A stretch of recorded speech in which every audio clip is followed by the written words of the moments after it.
My name is Pamela. Standing in the middle of the ballroom filled with whispers and shocked faces, I watched as my father, Dr. Henry Thompson, was escorted away by security. His once proud face now ashen, his moment of triumph shattered into pieces. Just moments ago, this was supposed to be his night, a celebration of his receipt of the Distinguished Cardiologist Award. But now, it had turned into a nightmare.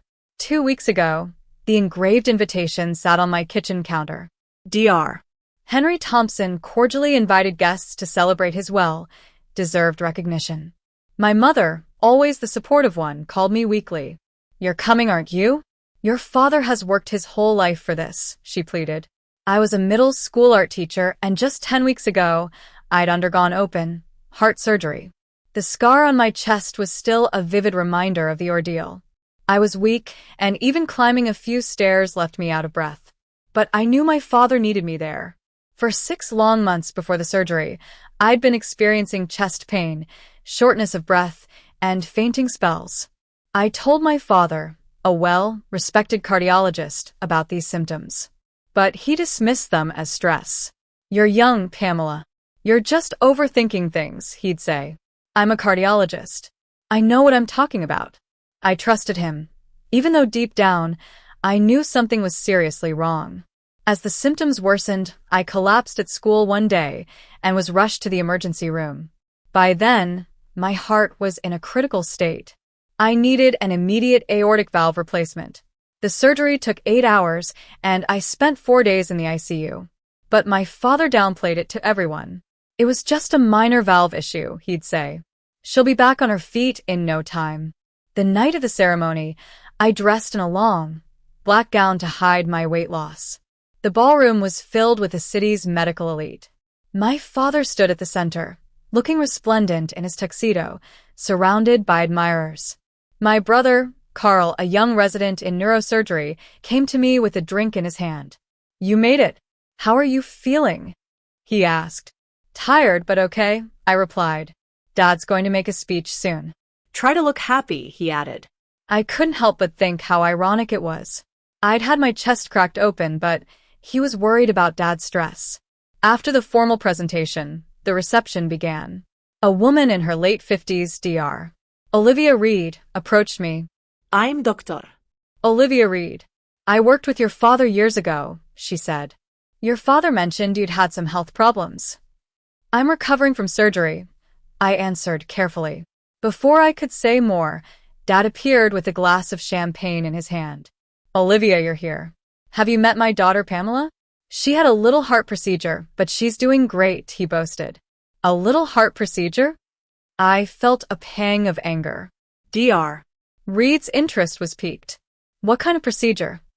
she asked. "Just a valve thing. Young people are tough," Dad quickly replied. But Dr. Reed wasn't satisfied.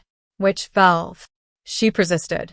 "Aortic, and it was a replacement with a mechanical valve," I said quietly. Dr. Reed's expression changed. "How old are you, Pamela?"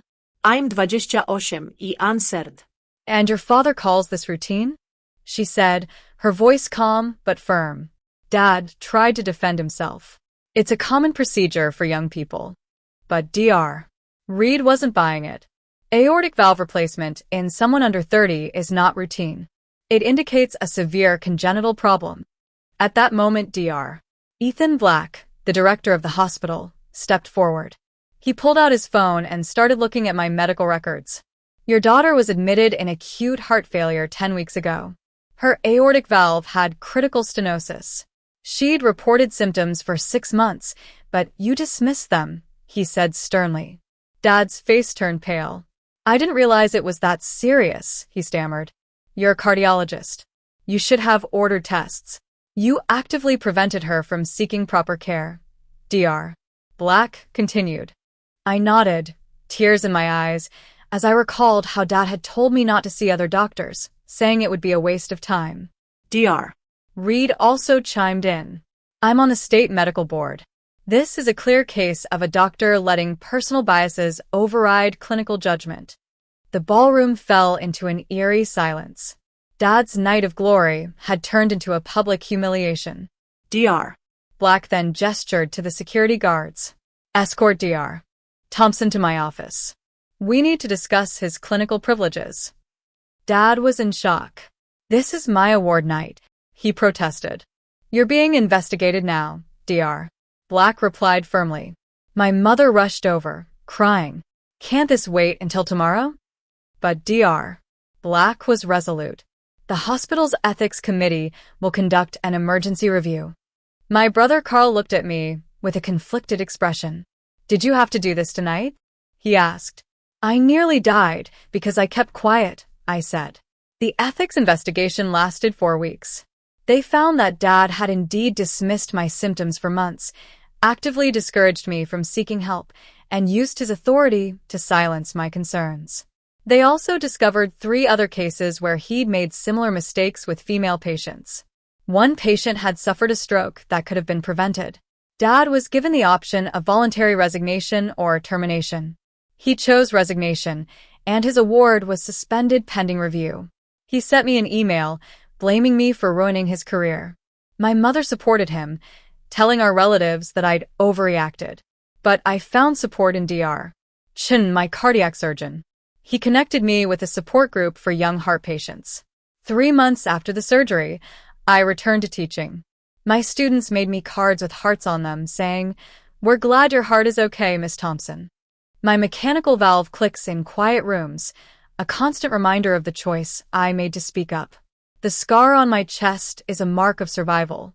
I keep the program from Dad's award ceremony, not to gloat, but to remind myself that true medical excellence means caring for those closest to us, not just strangers.